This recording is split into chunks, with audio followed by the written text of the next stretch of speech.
episode 108 of Coffee and Co-Read, your source for all things literary with Kristen and Catherine, where we believe there's nothing better than a hot coffee and an awesome book.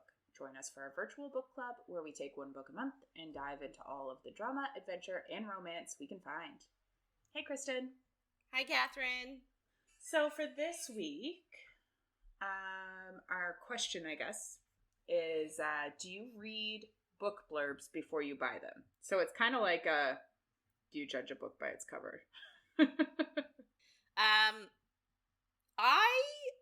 Okay, so I feel like these are two separate questions. Do I read the book blurbs? Not always. Do I judge a book by its cover? Absolutely. Mm-hmm. Like, if I go into a store, so, you know, we have a Chapters, an Indigo bookstore here. That's probably, like, the biggest bookstore we have. And they have, like, tables, right? So they've got, right now, a romantasy table. Mm-hmm. So I went last week, and I ended up buying a couple of books off that table, solely based on appearance. Yeah. To this day, I have no idea what they're about. But they were on the table. So I bought them. Yeah. And I thought they were pretty. So, like, I didn't read the book blurbs at all. I just bought the book because it looked nice, and it looked like something I would read. So I bought it. Now I have it. Right? So, yeah. It's easy when it's like that because you know, like, the genre it's in. Mm-hmm. I don't know, like, I find myself much more, I judge a book so much more based on what it looks like, more so than what the blurb is about. Mm-hmm. And that's maybe problematic. Yeah. You know, because maybe I'm missing out on some really great books because I think they look ugly. But, like, I don't know. I have an aesthetic. And I need that aesthetic to, if it doesn't look pretty, I'm not going to buy it. Yeah, that's fair. And, like, if it looks too much like a Harlequin, like with, you know, those, like, the long-haired, like, Fabios on the cover with, like, his hair blowing in the breeze and, like, no shirt on, I'm like, well, this is weird, so I won't buy that either. Yeah.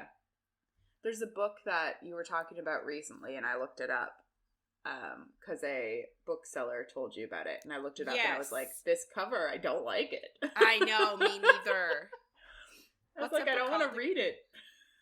What's it called again? It got a weird name.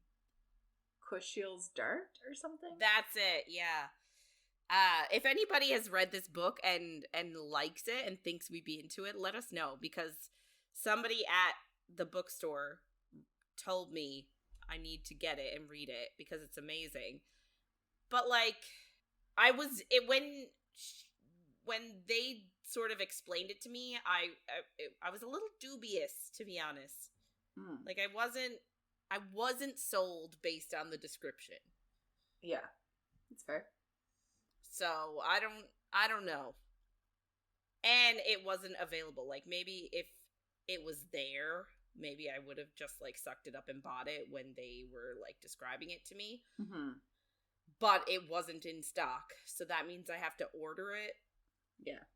But yeah, no, the cover is not great. Yeah, it just doesn't remind me of, like, fantasy. Like, it was just kind of like, I don't know. It's sort of 80s-ish. Yeah. Right? It is, yeah. And the cover, like, has a picture of the woman on it, the main character, I'm assuming. And she's not that pretty.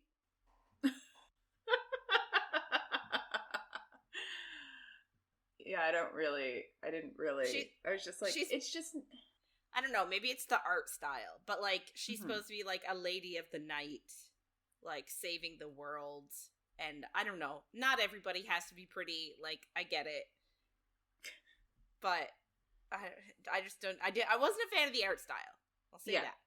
Yeah, it just, I don't know, it just didn't remind me of, like, the kind of books that we do order that are fantasy or romantasy or that kind of thing. Like, they don't, I don't know, they don't often have people on them. And when they have people on them, it's usually like cartoon-like, which is very different. Like, I prefer a bit of like unsure how the character looks based on the cover. Yes. And saying that, I will say the same thing goes for the original covers of this book series that we're doing, like the Throne of Glass series. The original covers, like Aelin is supposed to be this like amazing beauty, and like based on the covers, like I don't think she's like the most beautiful person in the world. You mean like the covers of this one, or the cover of the original Throne of Glass? The original Throne of Glass. Yeah, that's like a real person with like blonde hair, very Barbie looking. Do you mean that one? Yeah. Well, but both actually. Yeah. Like these ones are very cartoony. Yeah. And I'm like, I'm fine with it. I've never actually like looked at the cover and been like, that's Aelin, because it's not. No. I like so much more the fan, like I see some awesome fan art that I like so much better. Yeah. And even like the original covers for A Court of Thorns and Roses, like you can't see her face. And I kind of prefer that. Like I'm fine with just her cool ass armor. But then I actually love that SJM adopted fan art into it when she came out with, I think it was Akawar. There was fan art inside. I don't remember if she did it with Akamath or not, but like she adopted the fan art as canon, which is amazing. Yeah. And like, I don't know. I prefer, I don't know what I prefer on books, but it's not real looking people. In fantasy books, I don't want a real looking person. I don't want like a photo of someone. No, I agree with you. Yeah. Anyway, so I guess long story short, I don't look at book blurbs. I look at the cover of the book. Yeah. And like the, I guess, genre really is the only. Yeah. Obviously, it has to be within what we're reading. Yeah. But that's like, if a book cover looks good, I'm like, I should try to read this. Even though sometimes I look at the reviews and it's like, this is not great. I'm like, well, it keeps coming up and I like the cover. Yeah. So yeah. It's like the Powerless one, or I think it's called. It keeps showing up on my Instagram, but then I've seen like 2 people review it, and one was like, it's like okay, and the other one was like, it's too much like Hunger Games, and I'm like, but it keeps popping up. Yeah. But yeah. So I guess we're gonna get into it. Just a heads up, this is not a spoiler-free zone, and things might get saucy. So it's our 4th week with Queen of Shadows, and we're doing chapters 48 to 64. Last week, a lot of shit happened.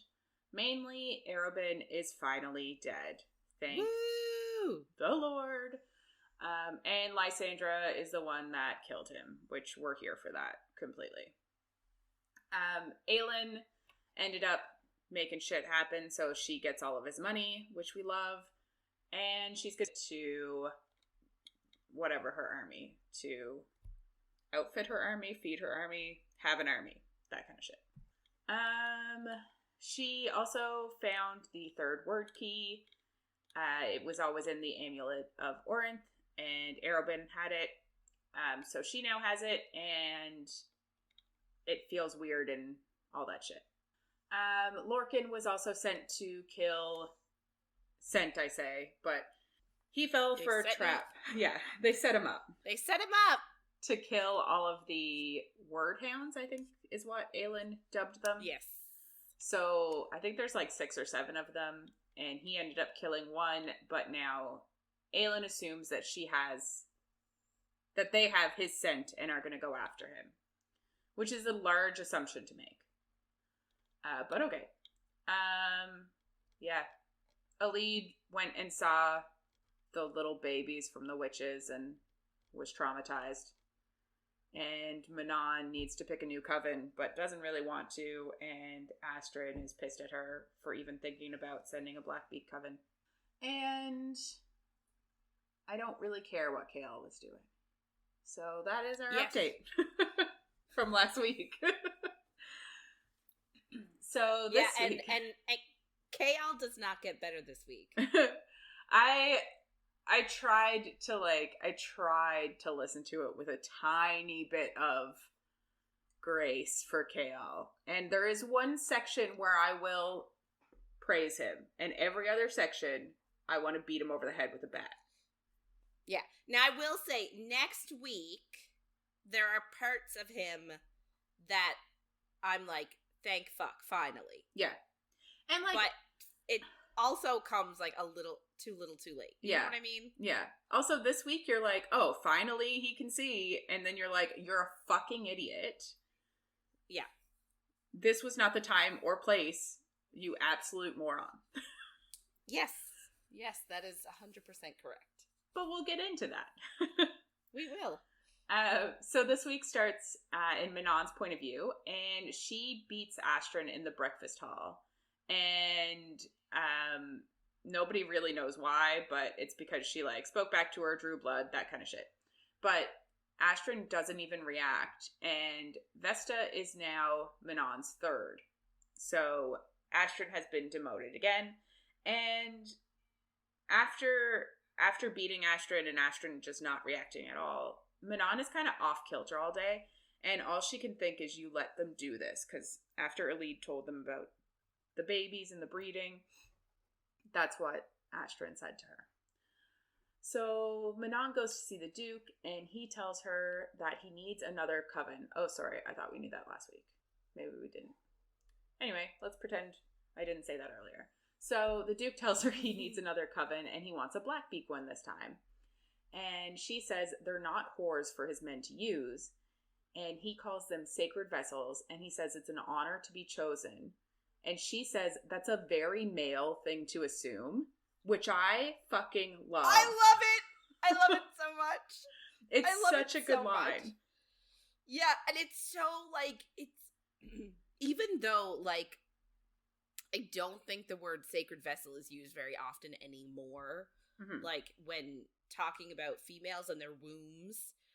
But, like, it's just this, like, societal assumption that all women, A, want to have children, B, can have children, and, like, that, oh, you know, like, there's a life growing inside you, it's so special, and it is, but that doesn't mean that everybody wants it.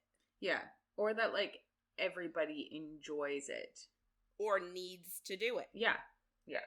So, I loved it. I loved that comeback, and I'm like, it is a very male thing to say. When you're not the one whose body is the sacred vessel, you can say whatever the fuck you want.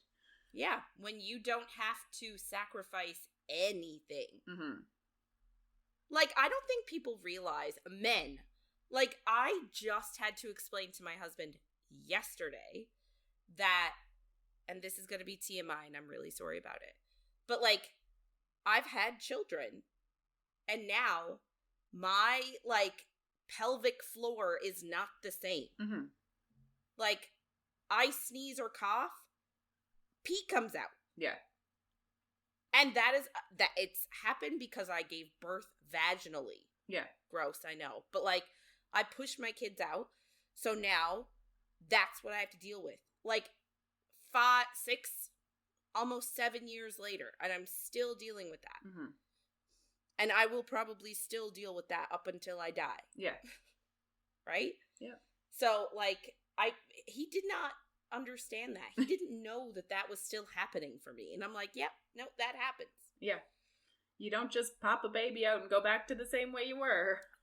No, you don't.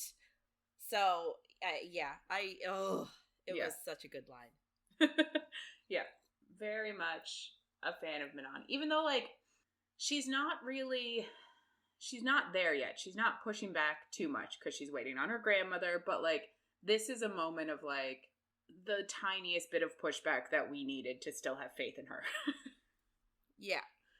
And also, too, like, I just love that she's, like, so, obviously, these books are full of strong female characters, but I love that she is a strong female character that also dismisses every other strong male character. Yeah. You know what I mean? She's like, I don't care who you are, I'm better than you anyway. Yeah, I'm a higher race, kind of, is like. Yeah. And I just love it. And, like, she's like, the only other people that are, like, even remotely as good as me are other women. Yeah. And I just love it. Mm-hmm. It's kind of like if we didn't have a patriarchy. If it was the opposite. If it was Barbie world, this is how this is how it would be. Manon is basically Barbie, is what I'm saying. Yeah. So she tells him that she needs time, and he tells her that she obviously needs to figure it out fast, or he's going to choose himself. And he also tells her to prepare her 13 because he has a mission for them. We kind of jump a little bit, and Manon is flying with Kaltain in front of her on Abraxos, and Kaltain, like, has no reaction to being on a wyvern, which is wild. There are also men with the rest of the 13, and Sorrel has the Duke on her wyvern with her. And there's, like, a bit of a storm, so there's thunder happening, so that's kind of masking the wings, which is good, I guess. But they go to the White Fangs, to a village of the wild men, and Kaltain is told to burn the houses. And a woman comes out and, like, screams because she can see them.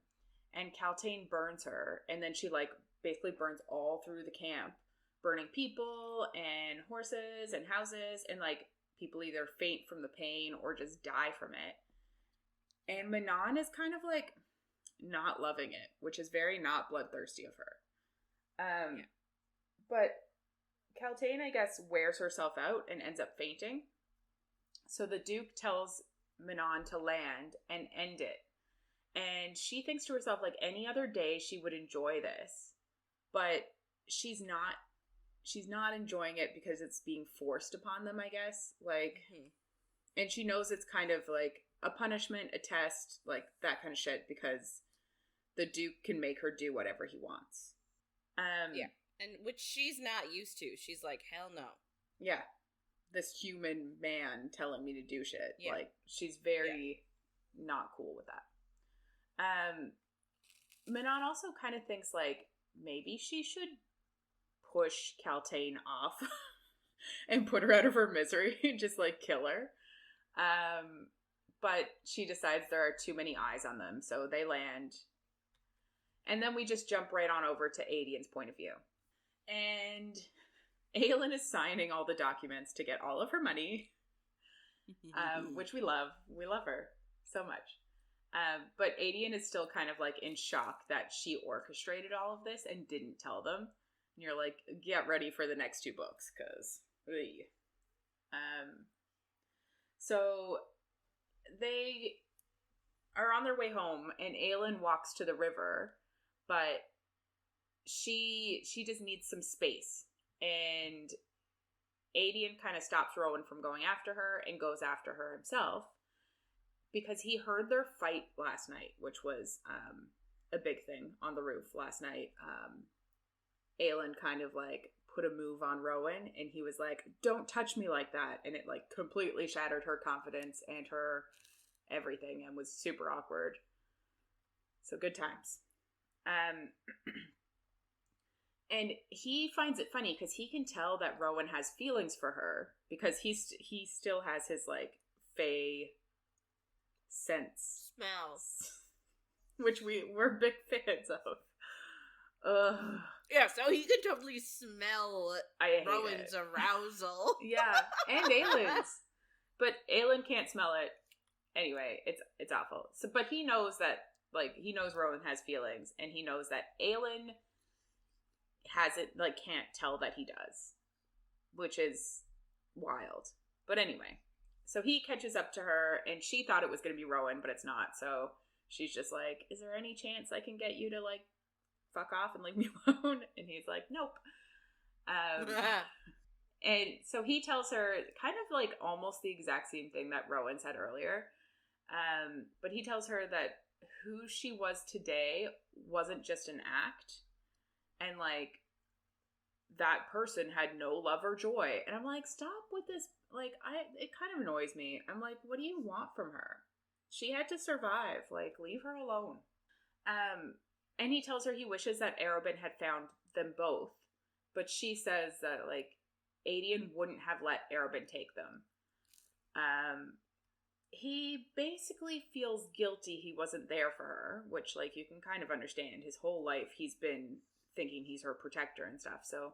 Mm-hmm. He also wants her to trust him now, and he tells her, like, he would have married anybody, like, just to get the money himself. Like, she didn't have to go through all this. But she says that she would never sell him off like that. And he asked to share the burden. Like, can I just say, though, here's my question. Considering Terrasen is not, like, it's not ruled on its own, like, the king has essentially taken over. Mm-hmm. Like, I say this with love, does Aedian's title still mean shit?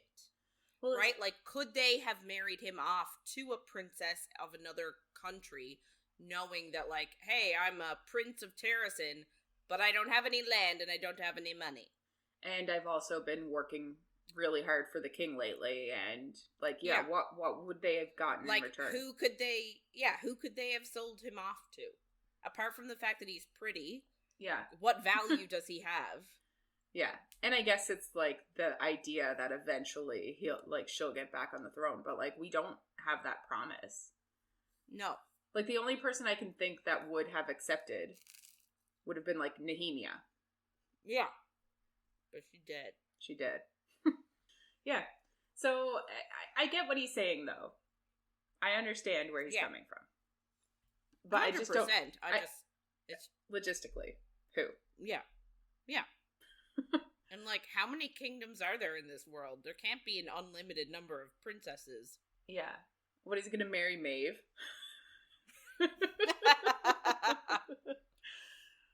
That'd be funny. That would be funny. So, he basically asks to share the burden, but she asks him what he could do that she can't do herself, which I love. We love a strong, powerful woman. But she also tells him, like, she won't risk his life. And he kind of realizes that is why she's doing this on her own. Is, like, she also feels some guilt and some ownership over him, and she doesn't want to put him in danger any more than he already has been. So she basically values his life more than she values her own, which is sweet. And I like that he's, like, kind of realizing this, because, like, this is a theme in all of the books. He asks what's next, and she just says she's going to free magic, take down the king, and kill Dorian. And she says the order of the last two can switch. And he's just like, what, when, and how? Like, what the fuck? And she says Rowan is working on the first.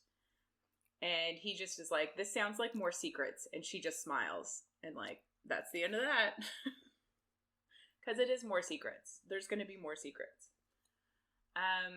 Rowan's point of view, Aelin comes to bed later, and he tells her he couldn't find Lorcan, but his scent is fresh, so he's still alive. So that is good, bad, whatever. So she changes into one of her teeny tiny nightgowns, and all thoughts leave his head, because that's who he is right now, a hormonal teenager, apparently. He does start kind of thinking then, like, she must not care about showing her body after Endovier, because, like, she had to be naked when she was whipped. Like, I'm sure, like, obviously with her scars, you're not going to be wearing clothes with that. So it kind of brings that up too, and it kind of makes him angry, obviously. Yeah. And he I feel like you lose all sense of modesty when your humanity is stripped from you. Yeah, of course. He also thinks of, like, she sometimes still wakes up and needs to, like, light a candle to, like, show herself that she's not in the dark pits there anymore. So, like, she still is struggling with nightmares and PTSD. So he thinks he has a score to settle with the Endovier guards. And I mean, she probably killed most of them herself. Well, she did kill a lot of them, yeah. We know that from the first book. But he smells her scent then and is lost. And he thinks to himself that, like, I guess in the beginning of Heir of Fire, he hated her for her scent originally, but now it drives him out of his mind. And he thinks of, like, on Beltane when she was, like, when she had her the fires. Yeah, controlling the fires. And she had her first, like, near burnout. It wasn't really a burnout, though. And he thinks of her moaning because he sent a breeze her way. And how he, like, had to keep himself on a leash. And you're like, oh, it's nice to get his point of view from a lot of this, because at the time, she didn't think at all. But he also thinks, like, he knows Aelin can tell that he has feelings for her, but he's glad that Aelin can't shift and smell it herself. But would she know?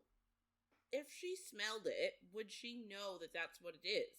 How do you learn this kind of thing? Do you take a class?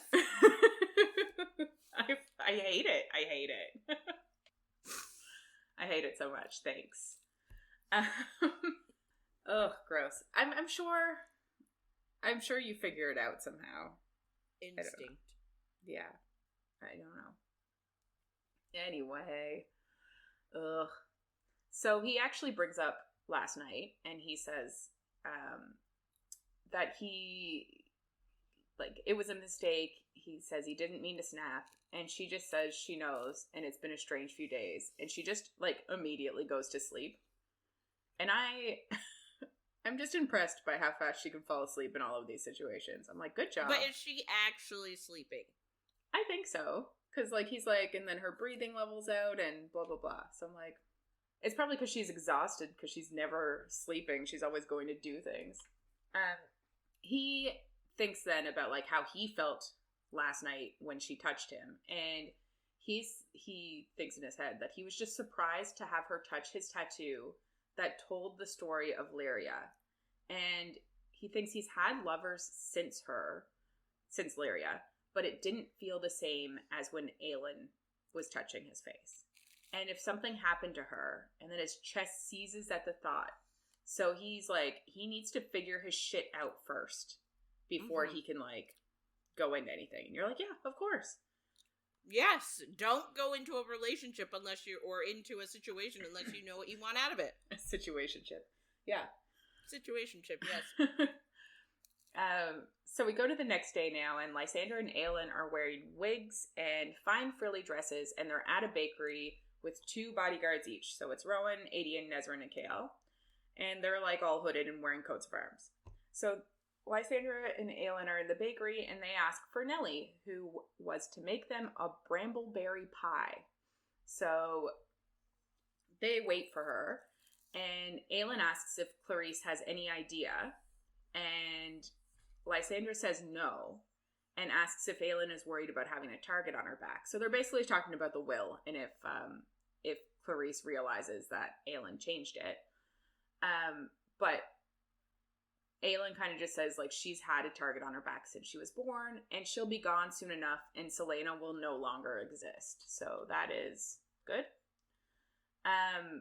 Lysandra tells her she could have done this on her own, but Aelin says it's hard to let go of control, which is a theme.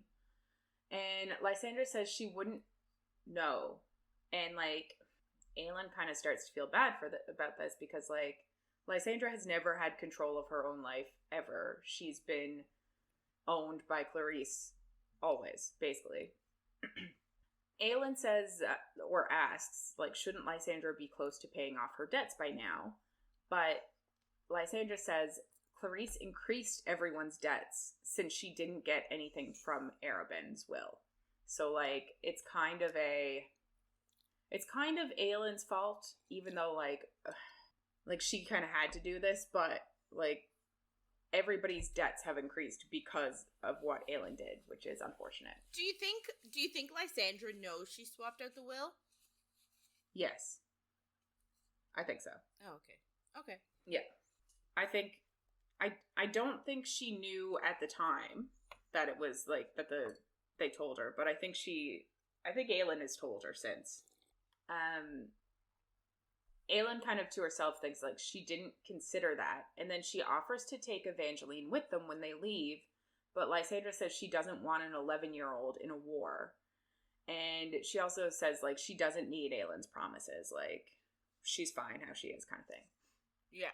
Which she's is kind of... take care of herself type of person. Yeah. But it's kind of ironic that she's like, I don't want Evangeline in a war. And then you read the next few books. Spoilers. She's in a war. Aelin asks how Lysandra feels after the other night. And Lysandra says she doesn't regret it. She's surprised they got away with it. Which you're like, you should never say that. And she wishes she could have told Arobynn why she did it. Which is like, I get it. Aelin comments on Lysandra's boobs in the dress she's wearing. And Lysandra says, like, once she gets her powers back, they're going to be the first thing to go. Which I love. Big fan. Yeah. Yeah, because while people who enjoy women tend to enjoy big boobs. Yeah. For the women who own those boobs, not always pleasant. Yes. I think she even says, like, they're hurting her back and shit. And you're like, yeah, of course they are. Yeah, they do. It's interesting. But, like, she was a child when magic stopped. So, like, how did she know that body would grow big boobs? That's a good point. It's so dumb. But, like, she was only 7 or 8 or something. Like, she's only 18 or something now. So, like, she didn't have boobs as a child. Maybe just that's her natural, like, maybe it has nothing to do with the look she's at. Maybe naturally she was going to develop big boobs, but at least with her powers, she could magic them away. That's true. Right? Yeah. Like, maybe if she let herself age naturally in her own body, she would have gotten the big boobs regardless. Yeah, that's a good point. It's just there's so many questions behind this whole, like, shape-shifting thing and magic stopping that I just don't understand, but that's fine. And do you know what? I feel like SJM probably hasn't even fleshed all that out. Well, yeah, that's fair. Lysandra tells Aelin then that if it wasn't for Evangeline, when magic comes back, she'd just change into something wild and run forever, which I just love the idea of. Aelin tells her that Evangeline is lucky to have her, and Lysandra says she's grateful for Aelin too, and it's just like a sweet moment, and I love their friendship so much. Nellie comes out then, and they say their pie supplier has disappeared with the shadow market, and she says she doesn't know what they're talking about, but Aelin slides Nellie some coins, but she doesn't tell them anything. And then Lysandra gives her some more coins, and it's like so busy there that she's just like, fine. So she takes the coins and says, like, says that, like, they got out through the catacombs. And I don't know if we really know 100% what they're talking about yet. No. It's very, like, secret. Yeah, like we can tell that they're sort of almost like you're trying to, like, source a dealer for drugs is what it feels like. Like, they're talking to this person who knows somebody who deals drugs, but that person obviously doesn't want to, like, doesn't know them, so doesn't want to tell them immediately, like, what's up. Yeah. And, like, eventually she just thinks that they're two vapid girls, so she's like, fine. He got out through the catacombs. Outside, like, they're with their bodyguards again. And they're like, what are you even doing here? Like, what is going on? And they get into a conversation, and Aelin suggests to Lysandra that she turn into a ghost leopard to scare the boys, basically. And they kind of explain that, like, ghost leopards are from the north, and they're, like, white and gray, and they blend in, and, like, you won't see them until they're on you, and, like, Adian is terrified of them, and I just love it. I love that. I love the idea. Nesrin and Lysandra go back to the brothel, and everyone else goes to the shadow market to look for these catacombs. And Rowan asks if she came here before, because one night after she left and came back, he smelled ash on her clothes. And Aelin asks if she ever sleeps. And I'm like, really though? Like, she is out all the time. But I also feel like she is so used to sleep deprivation that, like, it doesn't even probably, like, filter in into anymore. Yeah, she's also, like, 18 or 19, so, like, you can do that at that age. If we tried to do it now, we'd just die. Yeah. Kael asks, like, why she was here when she met with him, Rhys, and Brullo, and she tells them that the opium seller was rumored to sell Hellfire, but he refused to sell it to her. So that's interesting. So we kind of understand now that, like, Nellie the baker was telling them what happened to the person who sold opium and thought that they were just trying to get opium. But realistically, she is actually looking for Hellfire. So she looks at his burnt stall, and, like, they're here and there are just corpses everywhere, and it is awful. But she finds a trap door, and there are bodies down there too. So obviously, like, people ran, but then got caught anyway. But she also tells them, like, if the Hellfire had been here, all of Rifthold could have exploded in the fire. So, like, she doesn't think that the Hellfire has been, like, exploded or touched or whatever. Like, it's still somewhere. Rowan is very wary about Hellfire, and he says it's super unsafe and it completely melts people. And then he asks if that's how she plans to take down the tower. And she finds a grate and says she checked with Nellie to see where the cellar was, but she actually knew that the opium dealer was dead because of Arobynn. He told her at the supper, I guess, last night or 2 nights ago or whatever. So she says finders keepers and just, like, jumps down through this grate. They go underneath the Shadow Market, and, like, we kind of got, the first time we heard about the Shadow Market was in Kael's point of view, and he said that it was rumored to be built on the bones of, like, the god of truth or something. So it's funny because there actually is a catacomb down there. So they go down, and there are just bones everywhere with writing on them. And Rowan says it's not just a normal catacomb, but it's a temple, which is interesting. And all of the bones have people's sins written on them. So, which is so cool. I know, it is so cool.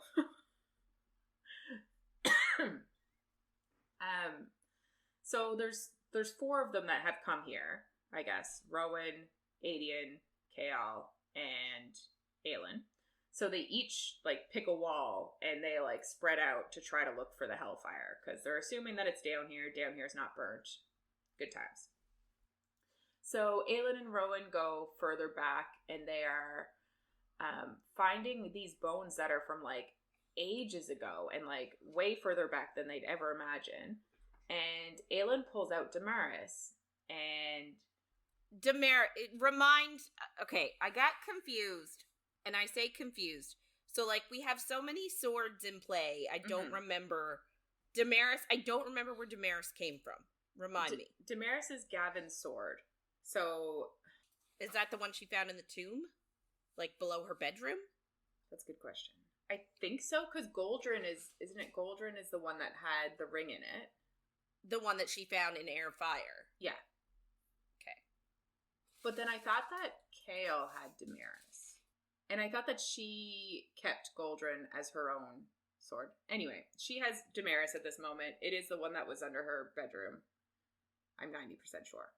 But it's Gavin's sword, and its nickname, I guess, is Truth Teller. So she kind of wonders if there was a god of truth that blessed this sword. And then she wonders what Gavin confessed. So they go deeper into the tunnels, and they hear Aelin shout that he found it, but they find something too, and you're like, fuck. Because they find an altar, and there's, like, the Eye of Elena is on the altar, like a drawing of it or something, and the sword turns icy in her hands, in Aelin's hands, so she drops it, and then the stones shift and rearrange and show a bunch of word marks. which Aelin can read. But she's very, I will say, she says that it's going to take her a while and she's very slow to read them and da-da-da-da-da. So, like, but I'm like, how? She just became very proficient very fast. Maybe in her off time, she's studying. Her what off time? When she's sleeping? Like, she's, Jesus. Yeah. I don't know. You know that saying, when you sleep on top of a book, all the information leaks into your head? Maybe that's what's happening. She's sleeping on top of the book. It must be it, because otherwise I don't get it. So Aelin reads them in her slow way of figuring it out. Whatever. But it's about Elena and Gavin, who are the first king and queen of Arobynn. And it details the war against the Valg. And apparently, I don't know if this is the first time we really get it, but they kind of say, like, the Valg were left here after the first war, and I don't really know if we get much about a war before this war with Elena and Gavin. I don't really remember. But basically, there's a Valg king, Rowan, and he's the Dark King, and he appeared as a handsome man with gold eyes. And gold eyes are the eyes of the Valg kings. So that is interesting. Considering don't the witches have, like, isn't that their color of their eyes a little bit, like, yellowy gold? Yeah, some of them, and like gold is prized in the witches. Like Manon, we know has gold eyes. Yeah. Which will come up again this week. So Aelin actually cuts in and says, what the history says. So he says that, I guess, Gavin and Elena battled him, and Elena called him by his true name, which isn't Rowan, but whatever his true name is, startled him enough so that they could kill him. And Aelin says, that's not what it says here, but that is, like, the history book, what was written. Yeah. So you're like, cool, this is gonna be great, I'm sure. So, like, here's my question. So the Valg are, like, a known part of history? Is that what we're saying? Yes. Because, like, I don't understand then how everybody is so, like, what? Valg? Yeah. If, like, they're a known part of the history. I don't understand how, like, if all of this stuff with the word keys and, like, Elena and Gavin and all of this jazz, if all of this is written in history books, I don't understand how everyone is like, oh my god! Like, why was it such a shock? Yes. I guess the word keys aren't written about, but did we, like, I don't know, it's hard to say. It could be a few things. It could be that nobody is being taught it. It doesn't seem like they have, like, a whole bunch of schools set up to teach history. But it could also be that, like, I guess maybe they don't call them Valg, and they just did in this thing on the wall. I don't know. Okay. It's a good question. So she says what it actually says. Apparently they didn't kill him. The eye of Elena actually put him to sleep, so they put him in a tomb of iron beneath the Black Mountain. And Aelin asks Rowan what Black Mountain is in the old language, and it is Morath. So they're like, oh shit. They put him under Morath and contained him with magic. So the king currently has a key that can open any door, and his second, Duke Parrington, is at Morath. So they realize that either he plans to raise this Rowan Valg king, and Aelin says, like, if he hasn't already raised him, like, we don't know, he could already be here. So that's something else. Aelin then says that they should release magic on the summer solstice when her magic will be the strongest. So after that big dump of shit, history isn't what we thought it is, we go over to Manon's point of view, and she tells her 13 that she's been told to give a Blackbeak coven to Duke Parrington and asks for suggestions, but no one responds. And she asks if they would defy her but Sorrel says not her, but the human who wants to use their bodies. So obviously the Duke. And Asterin says she may as well name the 13. And Manon asks if the others agree, and Asterin says they are no one's slaves, and if they can never return to the wastes, then so be it. And Manon kind of realizes, like, they all had a meeting without her to be like, we're against this. Yeah. Like, so she's like, what the fuck? She feels super betrayed, and Asterin tells her to pick one herself. And Manon tells her she's going to put her down like the yapping dog she is. And Asterin says her grandmother will be so proud. And it's getting like super tense. But then a handsome man comes in the room, smiles at them, and everything goes dark. And Manon is like immediately in front of the Kraken witch that she had to kill in the last book. And the witch is saying, we pity you for what you do to your children, and like her whole speech. So it's like the one moment in Manon's life that she had said she felt regret was not getting this witch's name. And like having to kill her, I assume. But she's reliving this memory. So we're like, that's a Valg. Prince, we're assuming. Manon shakes her head though, and she can hear the 13 screaming. And she thinks of the golden hair man that came in, and how Aelin said he was in the room with the witches and the like witchling baby things that weren't babies but monsters. So it's still dark, so she goes to the man by smell, and he chuckles as Ghislaine screams with fear and pain, and she's like, she's never heard this kind of noise come from a witch before. So she tackles the man, and light returns, and she looks into his eyes, and she has her hands like on his neck, and asks if he was sent there, but he says go away. So Asterin starts pinning his legs too. And like they work so well together even though they're mad at each other, and I fucking love it. But she's looking at him and his eyes turn blue, and he says his name is Roland, who we met in book 1, 2, 2. Met in book 2. Yeah. Yeah. He was an asshole then. Yeah. And he asks her to kill him. And he's like, so sad, and I actually feel kind of bad for him. So she does. She beheads him. She looks around. And I sort of feel bad. Like, I wish we had gotten to know Roland before he was possessed by a Valg. Yeah, and I wonder if he would have been decent.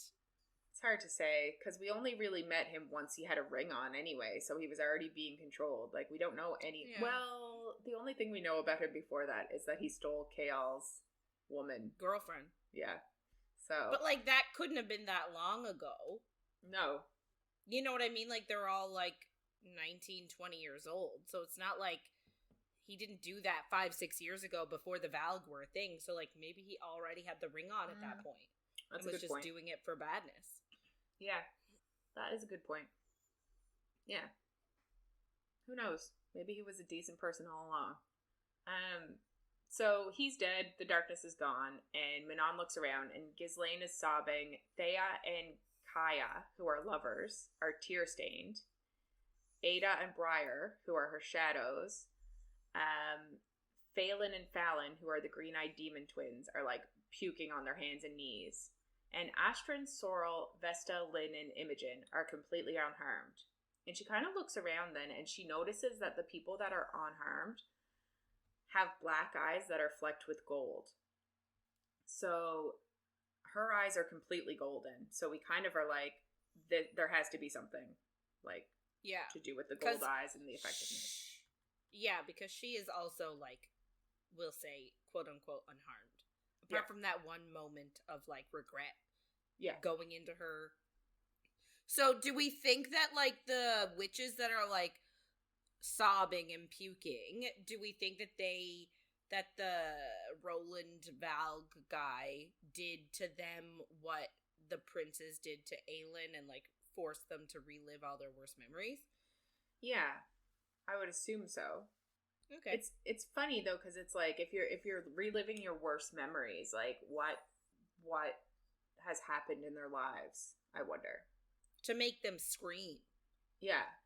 You know what I mean? And then to make them puke afterwards. Yeah, because they're like the apex predators here, so it's like what like, obviously they didn't have super easy lives, I'm assuming, but like, what has happened to them that this is, like, obviously we know Aelin had a bunch of shit happen, and that's what she was reliving. But yeah, it's interesting. Manon tells them that, like, this is a reminder from the Duke, basically, and then she just leaves. She goes to find Kaltain, and she asks her where the shadow fire came from. And Kaltain says it was hers to start, but was melded with something else. And Manon asks how to take the collar off, but Kaltain says it doesn't come off. And Kaltain tells her they want kings. And Manon is just like, what the fuck is she talking about? And Manon kind of like puts her hand on her and like is like, I want more information or whatever. But Kaltain touches her then, and Manon is in agony. And she's burning her with the shadow fire. But like, the shadow fire is so crazy because there's no damage. It's just pain. And then Kaltain just like walks away from her. So interesting. We go over to Chaol's point of view now, and he thinks of how the rebels are fleeing, and there's so much to do, and like they still need to rescue as many people as they can, and he plans on staying as long as he can to like help out. And you're like, cool. Glad you figured out what you want. So wait, he's staying as long as he can, but when he can no longer stay, he's gonna leave all of these people to suffer? What? Yeah. And all of these rebels are leaving, and he doesn't think they're fucking monsters? Yep. I'm shooketh. Yeah. So, you know, great. Ugh. So they're coming out of the catacombs now, but he sees Aelin hesitate to take Rowan's hand, and he doesn't feel jealousy when they're holding hands. He just feels relief that Aelin has Rowan. Which you're like, that's good. I'm glad that we're not having this whole hung up thing, because like we had it with Dorian and I could barely handle it. Nesrin shows up and she says that she's been looking for them, and Chaol thinks back to like Aelin left the Hellfire in the sewer, and she told Chaol to let the guards know to stay away from the clock tower, and he almost asked her what her plans for the innocent people in the castle was, but just like stopped himself because they weren't fighting and he didn't want to get into it. And you're like, what do you expect? What is she supposed to do? Maybe tell your guards to look out for any of the innocent people in the castle. Like, I don't know what he expects from her here. Yeah. But Nesrin tells them that Ren sent a note saying the king is building an army in Morath, and it's greater than he's ever had before, and he also has 3,000 Iron Teeth witches on wyverns. And Aelin asks if she's certain, and she says that they lost many soldiers to get this information. And Aelin says, like, this is to cut off Terrasen from the south, and Chaol is thinking of Dorian, and he wants Aelin to, like, realize that they need him on the throne. But, like, that's not her priority. No. And also, she thinks he's gone. Like, Chaol doesn't realize. Yeah. To her, Dorian is already dead. Yeah. Aelin then says, like, Melisande could aid them. And Chaol says his father isn't wearing a ring, but he also wouldn't be a pleasant ally. But, obviously, war He's just an asshole. He doesn't even need a ring to be an asshole. Exactly. They kind of ask, like, what the king is waiting for, and Aelin says, like, they're all waiting for her to make a move. And Nesrin then gives Aedion a letter from his second in the Bane, and he goes off to write her a reply and get it back to her. Aelin says thank you to Nesrin for all that she's risking, and Nesrin says long live the queen, which I just love. I love that Nesrin is so supportive and, like, a reasonable person. Chaol thinks of the impossible odds and wonders if they could ally with the magic wielders, and then he thinks they probably wouldn't want to bother with them anymore because obviously, like, the king tried to kill them all and killed a lot of them. And you're kind of like, how did Chaol go from this, we need to put checks and balances on people to, oh, we should try to ally with the magic wielders. You're like, you can't have both. Yeah. It's so annoying. Yeah, I just, like, I can't even anymore with him. Like, he's just so fucking delusional. Yeah, he wants the magic wielders on his side when they need it, but then he's like, it's just, it breaks my brain. It's like, but they're monsters. Yeah. Even though he hasn't really seen any of them act like monsters. He's only seen the king act like a monster. And the Valg. Like, I just can't. We go over to Aelin's point of view now, and Rowan asks her to talk to him, but she's thinking of how many people died to get that information, and how is she going to be able to send people to die? And she thinks of Baba Yellowlegs, and, like, how hard it was to kill her, and that now the king has witches and wyverns and a whole Valg army, and she's kind of just overwhelmed by the thought of all of this, because, like, it's a lot. And then a hard body grabs her, and there's a knife to her throat. And it's Lorcan. Dun, dun, dun. Dun, dun, dun. So we go over to Rowan's point of view now, which is always fun. I love when we go to his point of view when she's in danger. I'm like, yeah, chef's kiss. Yeah. No, he's so sweet. He cares for her so much. He does, and he is fucking terrified. And, like, the knife is so close to her throat that she is already bleeding. And Lorcan tells her not to speak or move or she's dead. And Rowan is, like, looking for a weapon, and he's like, if he had his magic, he could do something. And he's just terrified. And he can see that she's terrified too, because, like, there's nothing she can do to get out of this. Rowan asks Lorcan why, and he wonders in his head if Lorcan knows that if he kills her, he's next, and then Maeve, and then maybe the world. And you're just like, whoa, dude. Yeah. You've got some feels here.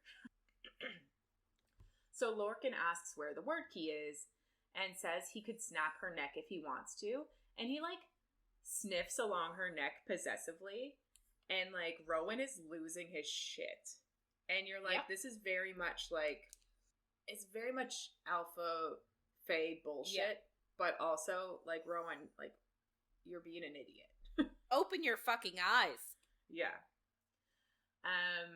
So Rowan says that they don't have it, and Lorcan says that Maeve didn't send him here, and that they're on the same side, and that she made a huge mistake, Aelin did, when she gave Maeve the ring, because obviously Maeve isn't sentimental, which, like, I didn't even really think about it until this point, but I was like, duh, Maeve isn't gonna be like, I want a ring for sentimental reasons, like...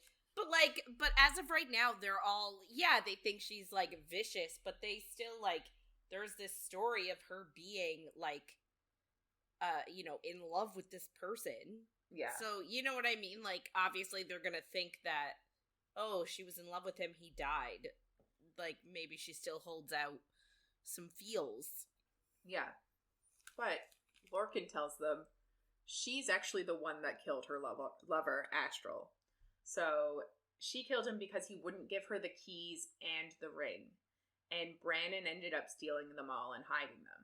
But he also tells them the ring actually grants immunity from the Valg. So if you were wearing it, you wouldn't be able to be enslaved by them. Which is interesting. And Lorcan tells them, like, she killed her lover last time she wanted these keys in the ring, and she'll do worse this time. And if she gets the keys and becomes a god, it will destroy her. So he's doing this for her own good, and he's going to destroy the keys himself so that she can't get them all and ruin herself. So he then offers the ring for the key that they have, and he says, like, Rowan is, like, questioning this. He thinks it's a trap from Maeve, but Lorcan says, like, he's obeying the blood oath because he's doing this because it's in her best interest. And Rowan's like, in some twist up, fucked up way, he knows that, like, Lorcan probably believes that to be true. And then he tells them that, like, Maeve is going to send the others in Lorcan and Rowan's cadre after them. And they'll never be safe. And he says, even if they don't kill her, time will. And we're like, why are we on this train of she's immortal? She's amortal. Like, how do we know that? But anyway. And he tells them to consider his deal, and then he leaves. So we go over to Aelin's point. But, like, can I just say, too, though, that if you're trying to work with someone and broker a deal with someone, maybe reminding them that they'll soon be parted by death is not the best way to go. Yeah. Just so you know. Yeah. Don't do that if you're trying to get something off of someone. Yeah. What's the point of doing anything if I'm just gonna die? Like, yeah. I don't know. So we go over to Aelin's point of view now, and Rowan is just, like, not talking to her, and they go back to the house, and he walks straight to the bathroom and closes the door and, like, shuts her out. And, like, she thinks of the fear in his eyes, and she thinks it would be a shame if she never told him. ... Eventually he comes out, and Aelin tells him that they should talk, and not to clam up, because, like, they're adults, and they can have a conversation. And she says, like, their days of fun are over because, like, of all they learned today, of, obviously, Erewhon being locked up, of the king's army and the witches and the wyverns, and just, there's so much that came up today that is terrifying. But she whispers to him, don't shut me out, and he says, never. And he kind of opens up here, and he tells her, like, he failed her tonight. He swore to protect her, and he, like, turns her onto her back and kind of, like, leans over her, and he says he broke her trust. And she answers, like, he didn't give up the key, which is, like, what she wanted, but he says, like, he would have, and if Lorcan had pushed for, like, a second longer, he would have given him anything in the world to save her. So he apologizes again and says that he failed her, and she says he has nothing to apologize for. And she kind of thinks she should pull away because of, like, what happened the other night on the roof. And he tells her that he missed her when he was in Wendelin. And he lied when he said he didn't. But he nearly went mad from it. And, like, one of my favorite things is coming up. But he says when Lorcan had the knife at her throat, all he could think was, like, he missed her with an ocean between them. And then, quote, but if it was death separating us, I would find you. I don't care how many rules I'd be breaking. Even if I had to get all 3 keys myself and open the gate, I would find you again. Always. Are we all just lying to ourselves? They're in love. I love it so much. Me too. I can't with them. I can't. So, I love it.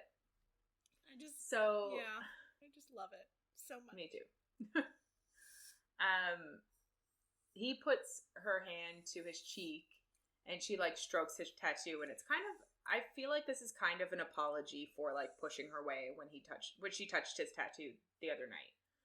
Yeah. And she then, like, she leans her head back, exposing her throat to him, because, like, she can tell that he is very upset. Yeah, he's very upset about failing her in his mind. But he lowers his head to her neck and gently runs his teeth along her neck and thinks, like, one bite and she would be dead. And she tells him she would never allow anyone else at her throat like this. And he, like, closes his teeth over her throat in, like, a very, very territorial, very, like, animalistic kind of way. And he, like, licks her throat. And I'm like, this is so sexually charged. Like, so charged. But sure. And he's, like, he's groaning and she's moaning. And he can smell how much she wants him. And which is awful. Yes. But she can apparently see in his eyes that he wants it too. You're like, okay. But he says not yet. And he says he wants to take his time with her and he doesn't want an audience. And when he makes her moan, and I'm like, I need them to get together sooner than later. This is too long. The slow burn. of 2 books is too much. But yeah, so she says this changes things, and he just says that they will adapt. And you're like, fuck. I want it. But she says they should sleep, and he goes to change, and she kind of debates kicking Aelin out of the house for a night, and I'm like, do it. Fucking do it. But we jump over to Dorian's point of view. It's like super short. The demon prince in him is like drinking up the worst memories of a prisoner, and the demon prince says like it's delicious, and Dorian hates himself, but he's learning to like it. And you're like, yee, this isn't good. But then we go to Aelid's point of view, and Manon is reading a letter and scowling, and Aelid is on her little cot thingy pallet thingy in Manon's room, and she's been like collecting a water skin and some nuts, and she tells people that everything is for the wing leader, but it's just like collecting stuff for when she runs with the supply wagon. Manon then says like in 3 days time she's going to be heading out with her 13, and Aelid asks where, and Manon just says to a forest in the north, and she'll be gone for 2 days, and that Aelid should lie low while she's gone. And Aelid just agrees. But she's like in her head, like, maybe I'll lie low in that supply wagon and get the fuck out of here. We go over to Manon's point of view, and it took her the whole 3 days basically to prepare. And she's with her 13, and they're getting ready to leave. But she thinks back to her grandmother's letter and how there's absolutely no mention of this whole breeding thing. And she wonders if her grandmother actually got any of her letters in the first place. And you're like, she's so, I don't know the right word. It's not really delusional. It's not really trusting, but like she really has faith that her grandmother wouldn't let this happen. Yeah. Like, she knows that her grandmother is like a grade A bitch. Mm-hmm. But she also knows that she is the leader of witches, right? Yeah. Like, she is the Blackbeak matron. So, like, she knows that she is going to care for and care about the witches first and foremost. Like, everything is for the glory of the witches. And, like, she's gonna bow to no man is what Manon assumes. So, like, yeah. But she's like, cool, I'll just talk to her when I see her. So they're going to Oakwald Forest, and the king is going to inspect the weapon that the matrons are making. And he's going to inspect Manon too. And he's bringing his son with him, which is fun. And she thinks it's a waste of her time, but she's like, at least she'll be able to talk to her grandmother. And she wonders if her grandmother will just kill the king on the spot. And you're like, this is another of the, like, just the delusion that she has about her grandmother. Asterin isn't talking to her, and she knows, like, sending the Valve Prince was a test, but she won't pick a coven for the Duke until she speaks to her grandmother. They're basically, like, on their wyverns getting ready to go, and she can see the armies, and she also got a report from her shadows about winged humanoid creatures that were flying the night before. So she knows there are more horrors in Morath than she knows about, and she wonders if she'll command them too. And then they take off to go to the meeting. We actually go to Kaltain's place. Can I just say though that, like, I really enjoy how, like, firm Asterin is being. Like, she doesn't care that Manon is, like, her wing leader. She doesn't care that she is her, like, her commander, her boss, like, whatever. Mm-hmm. She's pissed. Yeah. And she's not hiding the fact that she's pissed. And I just like that for her. Yeah, me too. We actually go over to Kaltain's point of view now, which I appreciated, because I was like, it's not a point of view that we've gotten before. Well, other than the first and second book. Yeah. Maybe. But, yeah. Anyway, so the scar on her arm aches more than the collar, and more than the Duke's hands on her, and more than anything she's ever had to deal with. And you're like, ee. And her shadow fire is her only comfort. And she thinks, like, she thought that she would be a queen, but now she knows she's a wolf. And she was collared by the Duke, and she let the demon prince inside of her win for a while, and she cocooned in a section of her mind, I guess. And that's when she started to feel the shadow fire. And she thinks when she was younger, she had regular fire, but it came back as this shadow while she was like cocooned in her head, which is interesting. It kind of reminds me a tiny bit of like, if you've read Harry Potter, but like Harry Potter and Neville, and how like they were both like, the prophecy could have been about either one of them. Like, yeah.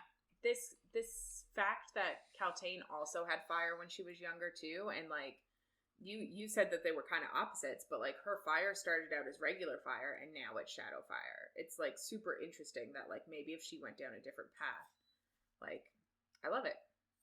Big fan. Yeah, but I guess difference too is that like she is actually just a human with fire, whereas Aelin is like a fae heritage with fire. So like, is their power similar or different? Like, you know how Rowan talks about like how you have to tunnel in order to like gain access to more of your power, and like you have a well? Yeah. Like, I wonder if for humans with magic, if it's the same. Or is that a fae thing?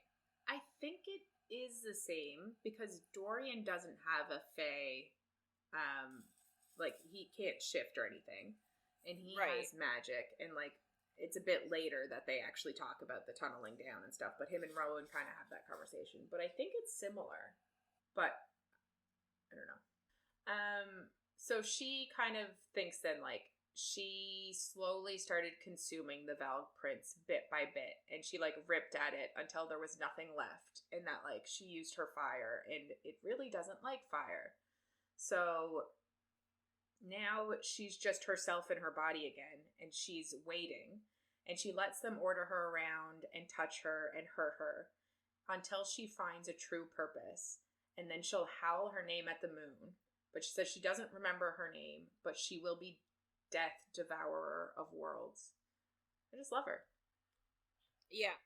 I feel bad for her, like, too. considering how much we like dislike her in the first book, right? Like, but then she just ends up being manipulated, and like now this, and it's just, yeah, like I love that she's sort of taking this last stand, but also I just feel really bad for her, because again, it's like a Roland thing, like, and I know it's not the same because we sort of did meet her without like something inside of her, right? Like, and she doesn't have anything inside of her now, but like we did sort of meet her, and but I wonder what type of person she could have been.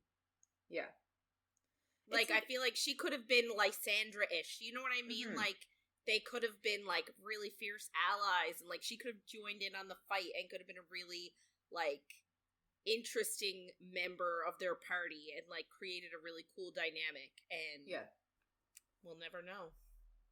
And, like, you can't really blame her for how she was acting. Like, she's completely a product of the time and how women are treated, and, like, you need a important husband or you're nothing kind of thing. Like, you can kind of see where she was coming from. We go over to Aelin's point of view now, and Rowan like wakes her up violently and tells her someone broke into the warehouse. So her, Rowan, and Adian go to check it out, and Evangeline is actually collapsed and crying on the stairs. So Aelin asks if she's hurt, and she says no, but she says they took her, and I'm just like, ah. But she explains like the Kingsmen came with a letter from Arobynn's will about Lysandra's bloodline, and Lysandra fought them off so that Evangeline could run, and Clarice didn't help at all, of course. Lysandra told Evangeline to come tell Aelin to run if anything happened to her, and Rowan just like scoops Evangeline up and says like they need to leave in case Arobynn betrayed Aelin as well, and like told the king about this house. So Aelin says they'll bring Evangeline to Nesrin's family farm, which is good. And then Chaol and Nesrin, they're just sending everybody to Nesrin's country estate. They're lucky. Fleetfoot is there now. Evangeline is, yeah, it's nice that like they have a hideaway, I guess. Yeah. Chaol and Nesrin burst in then to say that there's a meeting tomorrow between the king, Dorian, and the wing leader, and they're sending a prisoner meant for Morath. And Aelin tells them to save her from the tunnels. And she actually starts to think back to Nehemia dying. And she kind of starts to panic. Like, it's a bit of PTSD awfulness. But Chaol tells her, like, they're better off setting up an ambush than trying to save her beforehand. And Aelin is like, but they could be feeding on her. And Aelin looks to the scar that she, like, put on Chaol's face. And he notices that she's looking at it. And she says please, which is something we know. She doesn't really often say that. But Nezrin actually answers and says that they will save her. And Chaol says never again. And she wants to believe him, but obviously is struggling to. They go to an inn on the other side of Rifthold and look at the map with the meeting location, and it's near a temple. Chaol asks, like, what if she has a collar or a ring on? And Aedion answers, then she loses a head or a finger. Which I just kind of loved that answer. It's awful, but I still love it. Yeah. And it's kind of, I guess, ironic, but Aelin says, like, you don't make that call without me. And you're like, yes, but that's kind of what she's not letting Chaol do. Even though we know she's in the right for it, and she told him that. But, like, if Lysandra were to have a collar on, it's the same what thing. What are we gonna do? Yeah. Yeah. So Chaol asks at this point, like, what about Dorian? And then Aelin says, that's not my call. And Chaol says, you don't touch him. And she's like, okay, cool. We're just there to get Lysandra and get out. And she says they'll have to cover themselves in word marks to, like, ward off the demon prince. Aedion asks if they kill the king, but Rowan says they don't engage until they know they can kill him and neutralize Dorian. So they're just going, get Lysandra and leaving. No plans to engage with anybody. They also plan to get there just before the meeting starts so that the wyverns and the witches can't smell them. And Nezrin and Chaol go to get lunch for everybody, and Aelin says it's too bad that Lorcan is a psychotic bastard because he'd be useful. Not wrong. Right? And she asks Rowan then, like, what he would do about Aedion. And basically about, like, Aedion's dad being Gabriel. And Rowan says that he likely won't care, or he'll be more interested in how Aedion can be used against Gabriel. Which are like, why is Lorcan such a piece of shit? I guess he's been with Maeve, like, he's one of, like, the longest ones to have been with her, right? Yeah, and he loves her. Yeah. Romantically. Yes. Romantically, yeah. As much as he can feel love, I think. Aelin asks Aedion then if he wants to meet his father, and he says he'd be curious, but he's not in any rush unless he brings his cadre over to help. And Aelin kind of asks Rowan then if they could be convinced to help, and he says it's unlikely unless Maeve decides to ally with her to kill Lorcan, which is a possibility. Like, Lorcan has apparently gone rogue here.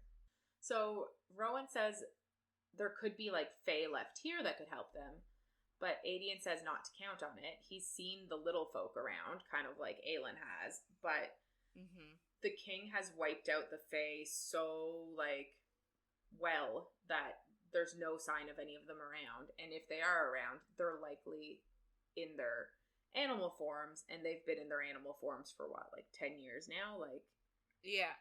That's got to do something to you mentally. Like, I can't imagine. Yeah. So Aelin and Rowan go to bed later, and she's obviously worried about tomorrow. And Rowan says they'll get Lysandra back, and she says she can't bury another friend.